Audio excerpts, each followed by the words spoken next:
యేసుని ప్రేమ మానవ రక్షణ మానవ జాతికి ముక్తి మోక్షం. హల్లెలూయా నజరేయుడా నా దేవుడా, హల్లెలూయా నజరేయుడా నా దేవుడా. యేసుని ప్రేమ మానవ రక్షణ మానవ జాతి ముక్తి మోక్షం.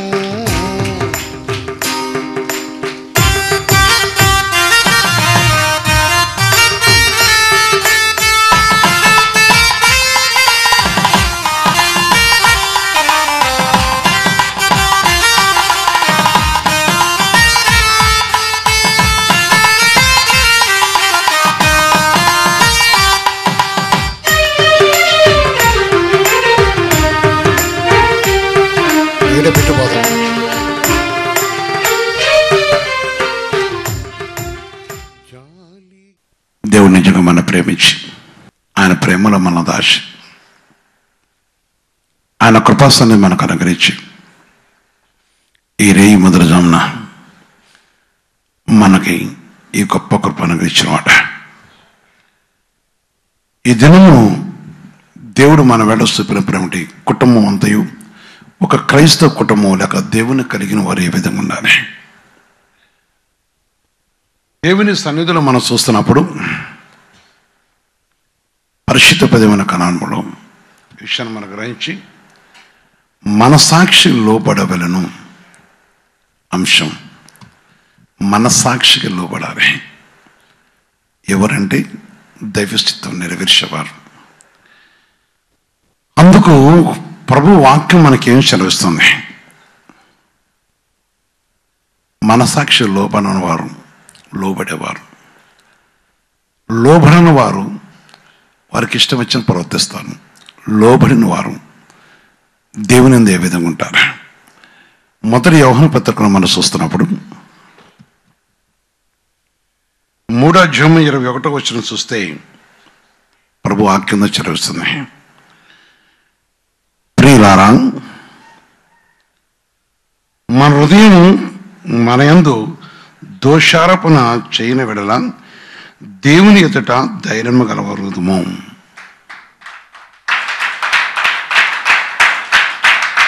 మన హృదయము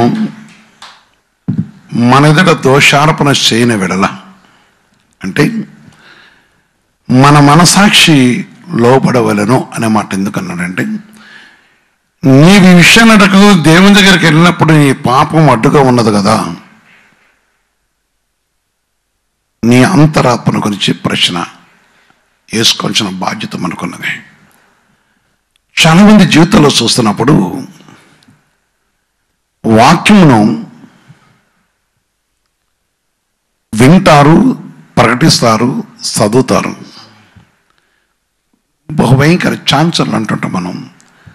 అబద్ధం ఆడటానికి కానీ అభ్యంతరంగా ఉన్నను లేనిట్టుగా ప్రవర్తించడం కానీ భార్యభర్తలు ఏకీభవించి చేసే విషయాలు మనం చాలా చూస్తున్నాం. ఈ విషయం చూస్తున్నప్పుడు అది మనం సమర్థించుకుంటాం కానీ దేవునికి ఇష్టమైనది కాదు. అపొస్తలుల కాలంలో కూడా చూసినప్పుడు కూడా వారి మనసాక్షిని దోషార్పణ చేస్తున్నా వారి పాపాన్ని ఆదరణ చేసుకొని పేతురు దగ్గరకు వచ్చినప్పుడు ఆ కుటుంబ విధానం వేరు. ఓకే, ఆ విషయం పక్కన పెట్టి వాస్తవం అది. నేడు ఇక్కడ ఏమన్నాడంటే, నీ మనసాక్షి దోషారోపణ చేయని వెడల దేవుని ఎదుట ధైర్యం కలవరగదు. ధైర్యం ఉంటుంది. దేవునితో వాదిస్తాం, ప్రభు దగ్గర బలవంతంగా అడుగుతాం. చాలా విషయాల్లో దేవుని అడగటానికి ధైర్యంగా అడుగుతుంటా. అందుకే కొందరు భక్తులు అడిగారు, రాజు అంటూ అడిగినారు, నేను ఎదుట ఏమైనానో నీకు తెలుసు కదా అన్నారు. ఈ కుటుంబ ప్రార్థనలో పాల్గొన్న ప్రియమైన సహోదరి సోదర,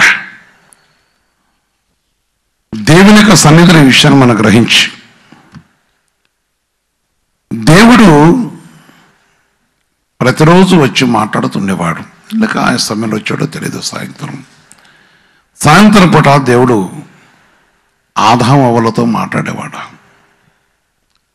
ఆయన మాట్లాడుతూ ఉన్నప్పుడు వారు ఆనందించేవారు, దేవుడు ఆనందించేవాడు, చాలా గొప్పగా ఆనందించేవారు. ఆదికాండం 3:10 చూసినప్పుడు ఒక దినమున యేసుప్రభు వచ్చాడు. ఆదికాండము 3:10 చూసినప్పుడు, అందుకతడు నేను తోటలో నీ స్వరం వినప్పుడు దిగంబరునిగా ఉంటేను కనుక భయపడి దాగుకుంటేని. ఆమేన్. ఆదాము మనసాక్షి తను ఏమైనా చెబుతున్నది. అందుకే ప్రభుకు ఆయన తను దాటేసుకొని రాలేదు. ఆయన మనసాక్షి, మనసాక్షి లోబడవలనే మాట అంది. లోబడ్డది. ఆయన పాపం చేశామని తెలుసుకున్నాడు, దేవునికి విరోధంగా పాపం చేశామని తెలుసుకున్నాడు. కనుకనే ఆయన వెంటనే నేను ఎదురు రావడానికి ధైర్యం నాకు లేదు అన్నాడు. ధైర్యం లేదన్నాడు. కల్మషము తోషణ వెడల పాపం లేని కూడా వింటే ధైర్యం కలిగి ఉంటాం అన్నాడు. ఆలోచించిన దాన్ని బిడ్డలారా, మనం ఎవరు చుట్టలేదు, మనం ఏం చేసే ఎవరు చుట్టలేదు అనుకొని చాలామంది జీవితాలు చూస్తుంటాం. ఈరోజు ఈ కుటుంబంలో మనం కూడా ఒకసారి పరీక్షించుకొని ఎన్నో ఆశ్చర్యమైన విషయాలు చూస్తుంటాను నేను. చాలా వాళ్ళు ప్లాంట్ కంటే గుడ్డిగా ఆ విషయం గురించి దాటేస్తూ ఉంటారు, అబద్ధం ఆడుతుంటారు, మాట్లాడుతుంటారు. కానీ అదంతా కూడా దేవుడు చూస్తున్నాడు అనే విషయం మర్చిపోతారు. ఆదాము నీ ఎదురు రాటకు నేను పాపం చేర్చుతని ధైర్యం లేదు నాకు అన్నాడు. ప్రియమైన సహోదరి సోదర, ఆలోచించు. దేవుని అడగలేదు, ప్రభా నేను పాపం చేశాను కనుక నన్ను క్షమించు అని అడగలేదు. అడగడానికి పాపం కర్ణ ఇస్తుంది అక్కడ. ఆ విషయం నేను అడగలేదు. ఈ రోజున నీకు దేవుడు కనపట్టలేదు కనుక నీ వెన్నెన్న బదులాడుతున్నా. ఈ కుటుంబ ప్రార్థనలో ఆలోచించండి. తల్లి, తండ్రి, అక్క, చెల్లెలు, తమ్ముడు, అన్న, భార్య, భర్త, భార్య ఒకరికొకరు అబద్ధం ఆడుకున్నాడు. ఎన్ని విషయాలు మాట్లాడతారు. పైగా కొందరు హేళన చేస్తుంటారు, నవ్వుకుంటుంటారు. మన విధంగా వాళ్ళని మోసం చేశాం, మన విధంగా చేశాం. మన పిల్లలు కూడా వాళ్ళని విధంగా మోసం చేసినారు. చాలా చాలా విషయాలు చూస్తున్నప్పుడు అలాంటి జరుగుతున్నాయి. సహోదరి సోదర, ఈ కుటుంబ ప్రార్థనలో చాలా జాగ్రత్తగా ఆలోచించండి. మన దేవునితో కలిసి ఉండాలి. మన మనసు దేవుని కలుసుకోవాలి. అందుకని మనసులో కల్మషం ఉండదు. అందుకే ఆదికాండము 4:13 కూడా చూస్తే, ఆదికాండము దయచేసి వాక్యం వినండి. ప్రభు సన్నిధిలో మీరు ఎవరైనా కావచ్చు, ప్రసంగికులు, ఇంకా కొన్ని రకరకాల విషయాలు ఎన్నో చేస్తున్నారు. చాలా మంది ప్రాంతాల్లో చాలా విషయాలు చూస్తున్నారు. దేవుని ఆత్మ లేకుండా కూడా ఆత్మని చెప్పుకునేవారు ఉన్నారు. ఆత్మని గ్రహింపులేక, ఆత్మ గ్రహింపులేక అనేక అబద్ధాలు ఆడేవారు ఉన్నారు. పరిశుద్ధాత్మని నిందించేవారు ఉన్నారు. పరిశుద్ధాత్మ అన్నది ఎవరితో పరిశుద్ధత్వం ఉందో వారు ఒప్పింపజేస్తుంది. 11 ఏం చెప్తున్నాడంటే,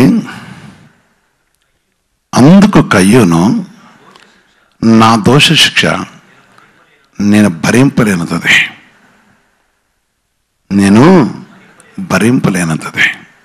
దేవుని దగ్గర అడుగుతాడు. వస్తమే నేను పాపం చేశాను, ఈ శిక్షకు నేను భరింపలేని శిక్ష దేవుని దగ్గర అడిగాడు. నా దోష శిక్ష అంటే నేను దోషిని, నిర్దోషిని కాదు. వాస్తవమే, నా తమ్ముడు చంపిన మాట వాస్తవమే, ఒప్పుకున్నాడు ఆయన. సహోదరి, చాలామంది హత్య చేయనవసరంలా మాట ద్వారా ఎన్నో కుటుంబాలకి చిచ్చు పెడతారు. దేవుని సన్నిధికి రాకుండా అడ్డుబండలు అవుతుంటారు. చాలా అబద్ధాలు. ఈరోజు ఒకరు నాతో మాట్లాడుతున్నారు, ఒకరి గురించి చెప్తూ ఉన్నారు. ఆయన పరిశుద్ధ సన్నిధిలో దేవుని యొక్క పాదాల దగ్గర పరిశుద్ధ దేవుని సన్నిధిలో ఆయన చదివిస్తున్న మాటను బట్టి చూస్తున్నప్పుడు నాడు నేడు ఏకరీతుకున్న దేవుడు ఆయన మన ప్రేమిస్తున్నాడు, ఆయన మనం చూస్తున్నాడు. దేవుడు ప్రేమిస్తున్న జాగ్రత్తగా ఆలోచించు. నా దోష శిక్ష భరింపరానిది, అంటే నేను దోషిని,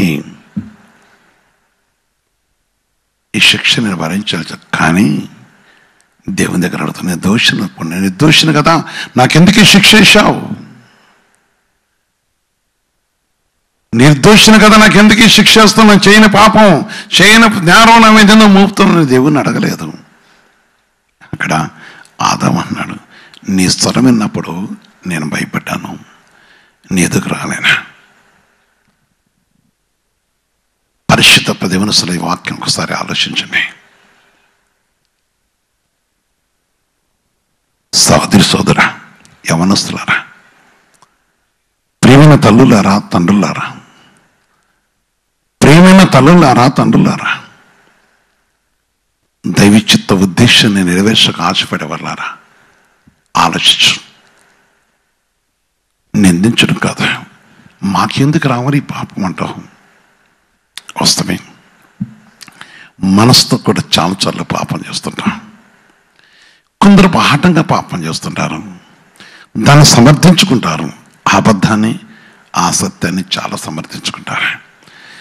కొందరు వారి కాలం గడపడం కోసం, అంటే వారికి సమయం గడిచిపోవాలి, వారికి తెలుసు దేవుడి విషయంలో క్షమించడాన్ని, వారు చేసిన పాపాలు బట్టి, లేక వారు ఆడే అబద్ధాన్ని బట్టి, వారికున్న దోష విధానం బట్టి ఎదుట వారిని నిందించి భర్తను భార్యను ఏదో విషయం చేసిన వాళ్ళు ఉంటుంటారు. ఇంకా దేవుని ధనమును దొంగిలించిన వారు, దోచుకునే వారు ఉంటారు. దేవుని సన్నిధిలో ఉంటూ బైబిల్ పట్టుకుని భయంకర అబద్ధం ఆడేవాళ్ళు ఉంటారు. ఇంకా చెప్పండి, చాలా చాలా పక్కన వారి దగ్గర కూడా చాలా మాట్లాడు ఉంటారు. అది వారు తెలుసు. అయినను దోష శిక్ష, దోషము లేని వారు వాదిస్తుంటారు. అందుకే భక్తుడు మొట్టమొదటి మాట, నీ హృదయం దోషారోపణ చేయని వెడల చెయ్యాలి. మన పాపం మనం ఉన్నది మన కళ్ళెద. భక్తుడు దావీదు భక్తురాలు, నా పాపం నా కళ్ళెదుటే ఉన్నది, నా తల వెంట్రుక మించిన పాపం చేసిందని అంటాడు. అంటే ఏదో ఒక దోషం. అందుకే దినదిన కూడా ఎందుకు మనం ప్రత్యేత పడాలి అంటే, ఏదో సందర్భంలో దోషం, అదే పవిత్రత. మంచిది ఇక్కడ అన్నాడు, భరించరానిది. సహోదరి సోదర, దేవుని యొక్క సన్నిధిలో మనం చూస్తున్నప్పుడు, పరిశుద్ధాత్మ దేవుని పాదాలు చూస్తున్నప్పుడు వాక్యం చదువుతుంది, దోష శిక్ష భరించరానిది. నాకు ప్రార్థన వచ్చు, నాకు వాక్యం చెప్పటం వచ్చు, నాకు సువార్త చేయటం వచ్చు, నేను నలుగురితో మాట్లాడటం వచ్చు, నలుగురితో ఉండవచ్చు, నలుగురి దగ్గర ఏదైనా మాట్లాడగలనని మనుషుల్ని మెప్పించుకోవచ్చు. నేను కావచ్చు, నువ్వు కావచ్చు, ఇంకొకరు కావచ్చు. దోషులు నిర్దోషులుగా మార్చబడవుతారు. అందుకే భక్తుడు అన్నాడు అని చదివిస్తున్నాడు, యెహోవా చేత నిర్దోషిగా మార్చబడినవు. కీర్తన అందులో చెప్తున్నాడు, నిర్దోషిగా మార్చబడాలి. మనకు మనం నిర్దోషులమైన తీర్మానం చేసుకోవటం కాదు, మనకు మనం నిర్దోషులను తీర్మానం చేసుకోవద్దు. నడినెత్తి నుంచి ప్రతి తల వెంట్రుక దగ్గర నుంచి కూడా అరికాలు వరకే మానవుని యొక్క దేహము దోషమనే కోరుకుంటుంది, నిర్దోషతను కోరుకోదు. దోషమే కోరుకుంటుంది. కానీ నిర్దోషత్వం ఎప్పుడు వస్తుందంటే, పరిశుద్ధాత్మ ఎవరిలోకి వస్తుందో వారే నిర్దోషంగా మార్చబడుతున్నారు. ఒప్పింపజేస్తుంది. సోదరి, అర్థం చేసుకో. వాక్యం వింటున్నా, ఎవరైనా కావచ్చు, ఆలోచించుకో. నీకు ఏదైనా ఉండొచ్చు, ఆత్మ కావాలి. నిర్దోషిగా మార్చబడాలి, నిర్దోషిగా మార్చబడాలి. అందుకని మనస్సాక్షికి కల్మషం తోచుకున్నట్లున్నాడు ఆయన.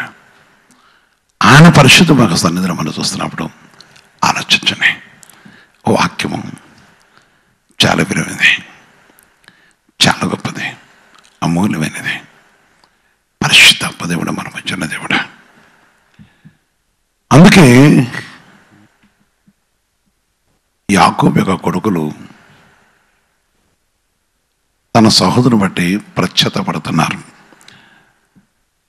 ఆదికాండము 42:21 చూస్తే, ఆదికాండము 42:21 చూస్తున్నప్పుడు, అప్పుడు వారు నిశ్చయముగా మన సహోదరు వెడల మనం చేసిన అపరాధమునకు శిక్ష పొందుచున్నాము. దోషారోపణ చేస్తుంది. గుర్తుకొచ్చింది, లోపడుతున్నారు. అవును, మనం చేసిన తప్పే అని ఒప్పుకుంటున్నారు. నేను చేయలే, నేను అలాంటాడు కదా, నేను అట్ట చేస్తున్నా. కొందరు చూస్తున్నట్టు ఎంత భయంకరంగా బద్దపడతారండి, చాలా భయంకర బద్దపడతారు. పాపం అది వారికి రాజి పెట్టాడు దేవుడు. కొందరు అబద్ధకులకు అప్పచెప్పాడట దేవుడు. ఈరోజు నీ కుటుంబం, నా కుటుంబం, మన కుటుంబం దానికోసం కాకూడదు. ఈరోజు నీ కుటుంబం, నా కుటుంబం, మన కుటుంబం వద్దులు కాకూడదు. మాట్లాడితే అబద్ధమే. వారు అంటున్నారు, నాకెందుకు వచ్చింది, నువ్వు చేయబట్టే నాకు ఈ శిక్ష వచ్చింది అంటారు కొందరు. నువ్వు చేయబట్టే, నువ్వు చేయబట్టే. పాపిష్ట జనమా అన్నాడు దేవుడు. నీ పాపం కాదా, నీ దోషం కాదా, నువ్వు ప్రశ్నిస్తావా అని అడిగారు. పాపిని ప్రభుని ఎందుకు అడుగుతావు? నువ్వు లెగిస్తే దేవునితో ఉన్నావు కదా నువ్వు అన్నారు నన్ను. వాస్తవమే, పాపిని.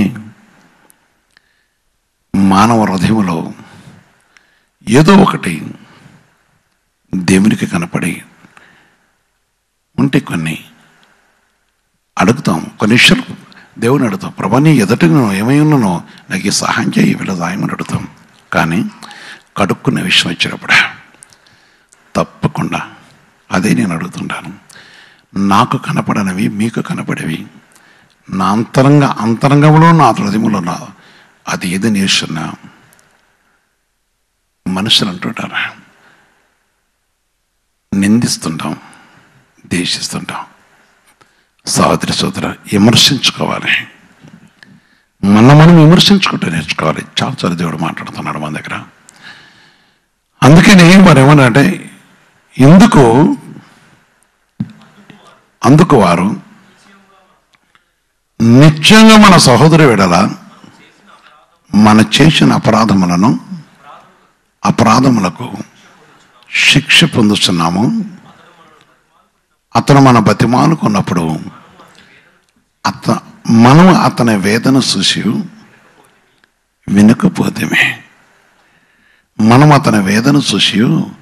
వినకపోతేమే, అందువలన ఈ వేదన మనకు వచ్చునని ఒకరితోనొకడు మాట్లాడుకున్నారు.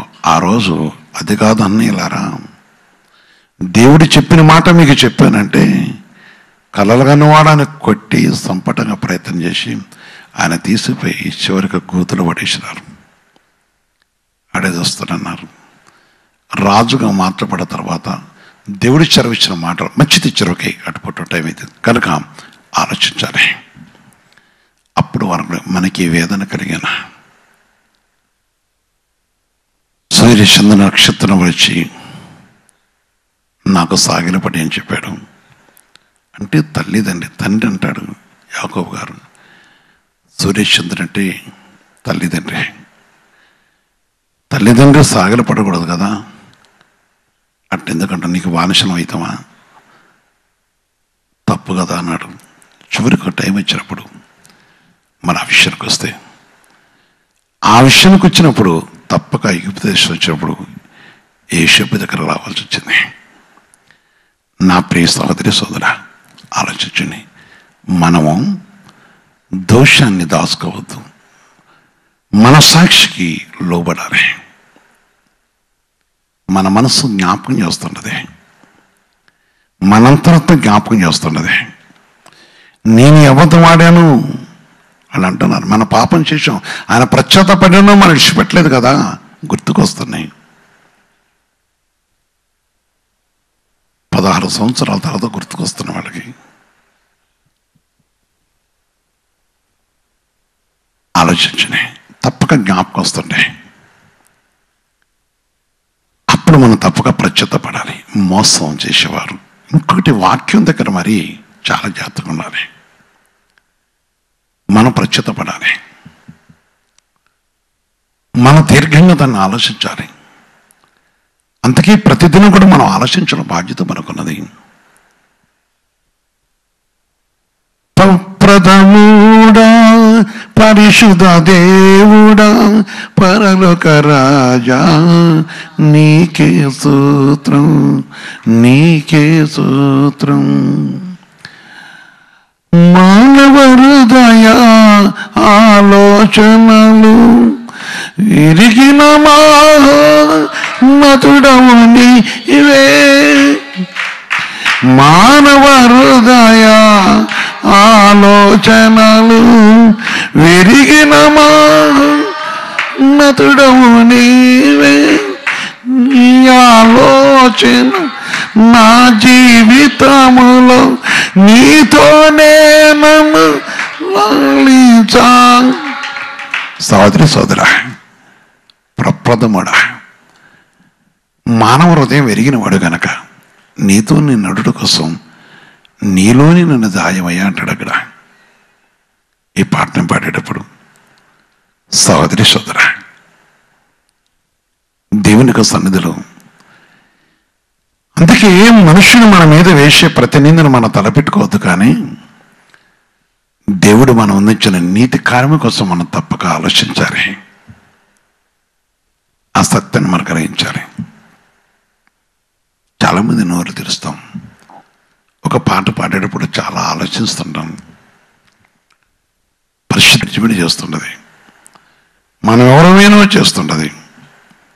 ఆలోచించు, పరిశుద్ధ పదమునకు సన్నివేశం మనం జ్ఞాపకం చేసుకొని నాడు నేడు ఎకరెత్తుకుండే దేవుని సన్నిధిలో మన హృదయాలు పరిశోధించుకొని పరిశుద్ధాత్మ దేవునితో మనం కలిసి జీవించేలా దేవుని ఆజ్ఞించడం వస్తుంది. అందుకని మత్తయి సువార్తలో మనం చూస్తున్నప్పుడు 27వ అధ్యాయంలో 3వ వచనం చెప్తాడు, ఒక భయంకర దురాశ కలవాడు పగ తీర్చుటకి చేతులు కలిపినవాడు ఒక ఉద్దేశంతో ప్రభు దగ్గరకు వచ్చాడు. ఆ ఉద్దేశం అనేది తన అవమానకరంగా మార్చిందని, ఆయన నిర్ణయానికి యేసుప్రభు అంగీకరించలేదని, ఆయన నిర్ణయానికి యేసుప్రభు అంగీకరించలేదని అక్కడ చెప్తున్నాడు ఒక మాట. అప్పుడు ఆయన అప్పగించిన యోధ ఆయనకు శిక్ష విధింపబడగా చూచి పశ్చాత్తపడి 5వ వచనం, అతడు ఆ ఎండిన నాణ్యమును దేవాలయంలో పారవేసి పొయ్యి ఉరి పెట్టుకునేను. తన మనస్సాక్షి ఒప్పుకోలేదు, నేను చేసిన తప్పు అని ఆయన ఒప్పుకున్నాడు. యేసుక్రీస్తునకు భయం కలగాక పొయ్యి ఉరి పెట్టుకున్నాడు. కారణం ఏంటంటే తన మనసు, తన హృదయం ఒప్పుకోలేదు. అవును, తన మనసు ఒప్పుకోలేదు. నేను చేసిన తప్పే, అయ్యో నేను ప్రభుని అప్పగించాను, నీతో మనం అప్పగించాను. పోయి వాళ్ళ దగ్గర పోయి అడిగాడు, పోవై నీ జీతం నీకు ఇచ్చాం, పో నువ్వు అడిగి నీకు కూలి ఇచ్చాం అన్నారు. ఆయనకు పడిన ప్రభనేసైకి పడిన శిక్ష చూసి తట్టుకోలేక అడిగాడు, ఒప్పుకోలే. చివరికి ఆ తీర్చుకున్న నాణ్యముల దేవాలయంలో పడవేసి ఉరేసుకొని చచ్చిపోయాడు. కానీ ప్రయోజనం ఏమీ లేదా. అతడు తల్లి గర్భను పుట్టుకుంటే మంచిది అన్నాడు యేసయ్య. ఎందుకంటే అంత భయంకర శిక్ష పొందాడు కనుక తినపడాల. ఆ పరిస్థితులు కూడా తన మనసు సాక్ష్యం, నువ్వు తప్పు చేశావు, నువ్వు తప్పు చేసావు కనుక తను వెంటాడింది. అని ఉరేసుకొని చనిపోయాడు. నా సహోదరి సోదర, దేవుని మాట చరుస్తుంది. అందుకే మనం ఆలోచించాలి. మన తప్పును సమర్థించుకొని ఎదటం మీద నింద మోపటం కాదు, అది మనకి కీడు. అనుకోవచ్చు కొన్నిసార్లు తెలివి లేని వాళ్ళు, బలం లేని వాళ్ళు, లేక ఆధారం లేని వాళ్ళు చాలా విషయాలు మోపుతుంటారు. కొందరు ఎంతో మేలు పొంది కూడా చాలా నింద మోపుతుంటారు. కానీ అంత నిందను మోపి నువ్వు పశ్చాత్తపడితే నీకేమైనా సహాయం చేస్తారా దేవుడు? చేయడం. ముందు నీవు ఏమైనా సంగతి తెలుసుకోవాలి. లోక సువార్త 9:7 చెప్తున్న ఒక మాట. లోక సువార్త 9:7 చూస్తే ప్రభు వాక్యం వస్తుంది. లోక సువార్త 9:7 చతుర్థిపతి అయిన హేరోదు జరిగిన కార్యములన్నిటినీ కూర్చి విని ఎటు తోచుకున్నాను. ఎందుకన్నా కొందరు యోహాను మృతులోని లేచిననియో, తొందర ఏలియా కనబడనియో కొందరు. కనుక ఈ విషయాలన్నీ కూడా ఆయన వింటూ ఉన్నప్పుడు, ఎందుకంటే ఆయన ఎవరైనా హేరోదు శతాధిపతి అధిపతి జడ్జిమెంట్ చేసినలో, అందుకే తనకేమి తోచుకున్నది, కలవరపడిపోయాడు. యోహాను సువార్త 8:9 చెప్తారన్నమాట. యోహాను సువార్త 8:9 చూస్తే ప్రభు వాక్యం చరుస్తుంది. వారు ఆ మాట విని ఇక్కడ ఒక స్త్రీ రాళ్లతో కొట్టుతూ వస్తున్నారు, వెంటబడతా ఉన్నారు. చిన్నవారు పెద్దవారు వెంటబడుతూ వస్తున్నారు. ఆ స్థలంలో ప్రభు ఉన్నాడు. ప్రభు దగ్గరకు వచ్చిన ఆయన కొన్ని ప్రశ్నలు వేశారు. మంచిది అని ఒకే మాట చెప్పాడు. నీలో పాపము లేని వాడెవడో మొదటగా రాయమన్నాడు. వంగి తను ఏదో తన పని చేసుకుంటున్నాడు, ఏదో రాస్తున్నాడు. యేసయ్య రాస్తున్నాడు. అక్కడ అందరూ వెళ్ళిపోయినారు. ఎందుకంటే అందరూ పాపం చేసిన వాళ్ళే, అందుకని పారిపోవాల్సి వచ్చింది. చిన్నవారు పెద్దవారు అందరూ రాళ్ళెడబడేసి పారిపోయినారు. అలా మనసాక్షి చెప్పుకోవాలి, అయ్యో నేను ఈ పాపంతో ఉన్నాను. ఎంతమందికి అర్థమైందో మీకు నాకు తెలియదు, కానీ ఎంతమందికి అర్థమైంది? నేను ఈ పాపం చేశాను. అందుకే పాపం చేసి మనము నిందించడం మంచిది కాదు. వాళ్ళు మంచివాళ్ళ అంటారు, వాళ్ళు ఇదా అంటారు. నీ ప్రార్థన కొట్టివేయబడుతుంటది. దేవుడు తెలుసు. ఏం తెలుసు? సహోదరి సోదర, ఆదాము లాంటి వారు నీ ఎదుటి రాలేకున్నాను అన్నాడు ఆయన. రోజు ముఖాముఖిగా మాట్లాడిన ఆదాము. అందుకే ఇక్కడ ఆ తర్వాత యేసయ్య తలవెత్తి, అమ్మా వారు ఎక్కడ ఉన్నారు? ఎవరు నీకు శిక్ష విధింపలేదా? అప్పుడు యేసయ్య అన్నాడా, నేను నీకు శిక్ష విధింప, నీకున్న పాపం చేయకు అన్నాడు. అంతే. యేసుకు మైకల్.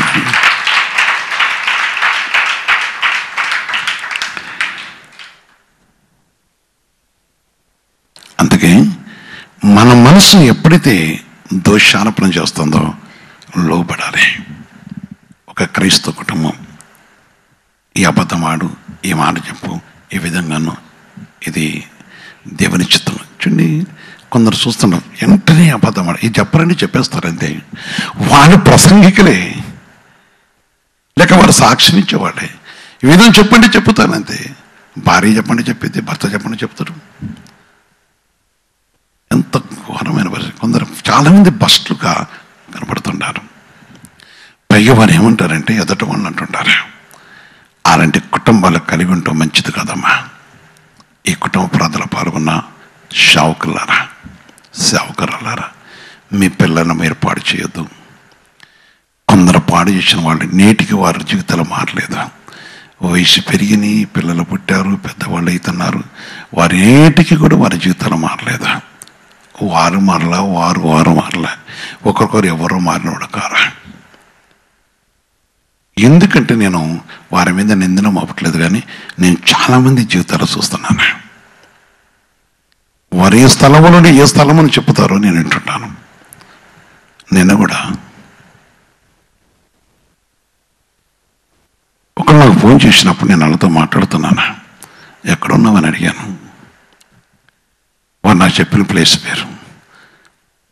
వాళ్ళకి మిస్సెస్ నాకు ఫోన్ చేసింది, అమ్మగారు ఫోన్ చేసింది. నాకు ఫోన్ చేసి నాతో మాట్లాడుతూ, ఆమె అయ్యగారు లేరమ్మా అన్న. పేరు చెప్పను కానీ అయ్యగారు లేరమ్మా అన్న.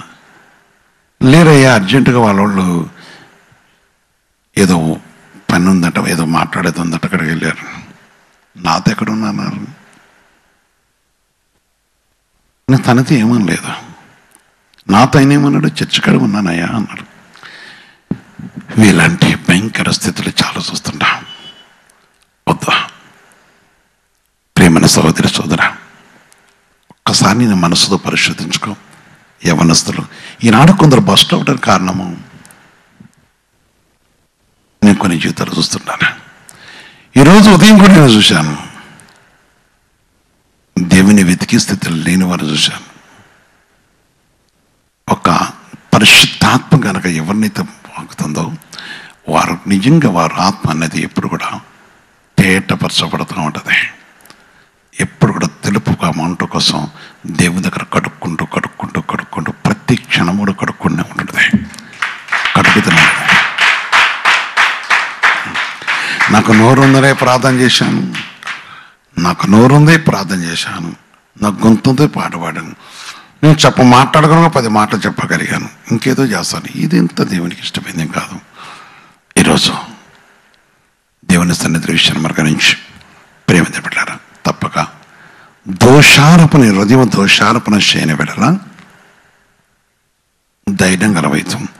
దోషారోపణ చేసిన ఆదాము కానీ అయ్యోను కానీ లేక ఆ విధంగా మనం చూసుకుంటూ వస్తున్నప్పుడు యేషోబు అన్నలు కానీ ప్రతి వారిషను మనం చూస్తున్నాం.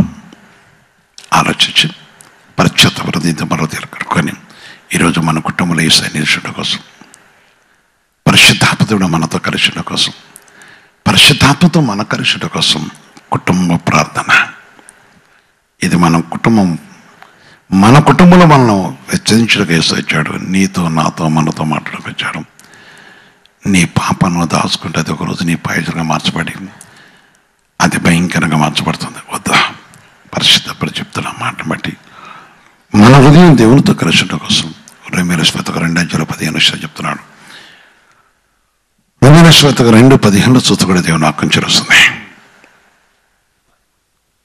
అట్టి వారి మనసాక్షి కూడా సాక్షించుండగాను వారి తలంపులు ఒకదాని మీద ఒకటి తప్పు మోపుచు లేక తప్పు లేదని చెప్పుచుండగాను ధర్మశాస్త్ర సారము మంచిది. దేవుని యొక్క పరిశుద్ధం బిడ్డలారా, ఇక్కడ ఒకే విషయం, మనస్సాక్షి ఒకదాని మీద తప్పు మోపుతుంది.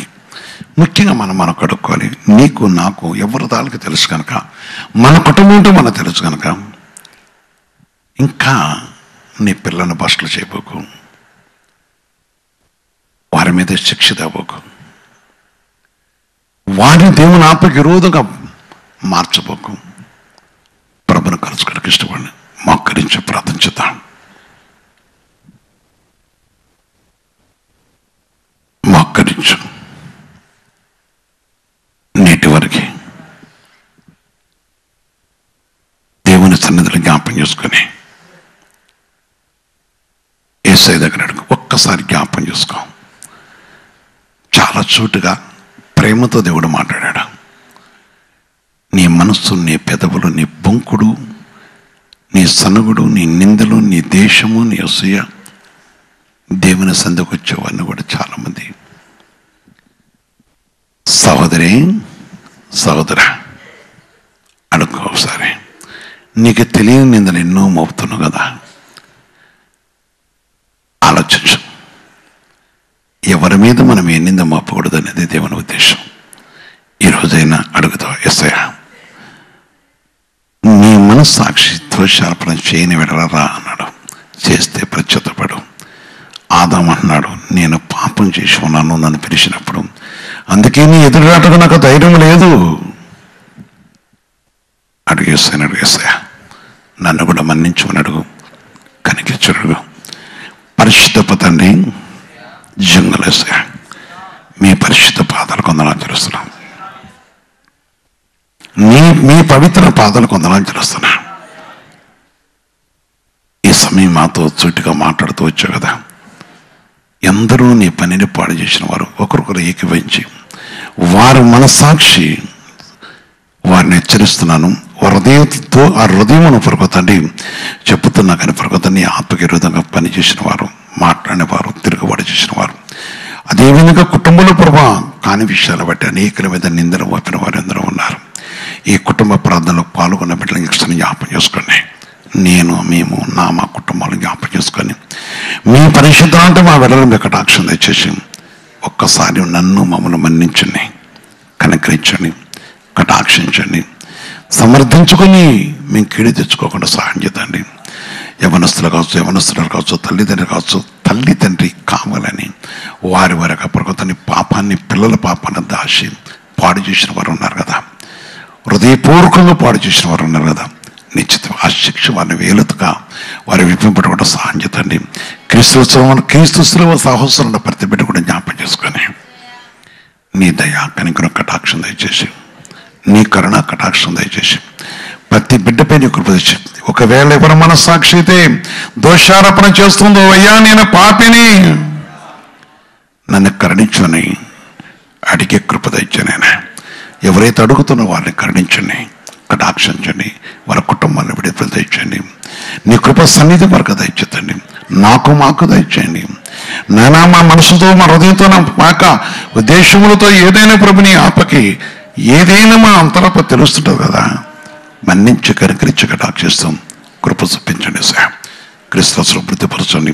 ఈ కుటుంబ ప్రాంతంలో పాల్గొన్న ఎవరైనా కావచ్చు, నీతో కలిసి ఉండాలనుకుంటే దోషారోపణ చేస్తున్న కదా ప్రత్యుతపడి కృప తెచ్చేసి నీ కటాక్షించి కనికరించాను, నీ కృప సన్నిధిని తెచ్చాను. అన్ని విషయాలు కాపుదల కనిపించి దీవించి ఈ రాత్రి కలదల నష్టం మీ కాపుదల కనికరి కటాక్ష మమ్మల్ని ఖండించాను. నీ కృప సన్నిధి మాకు తెచ్చి ఖండించాను. ఈ రాత్రి మీద ప్రభా నీ కృప మాతో ఉంచి కనుకరించాను. యేసుక్రీస్తు పరిశుద్ధ నామమున ప్రార్థించు వరకు తండ్రి. ఆమేన్, ఆమేన్.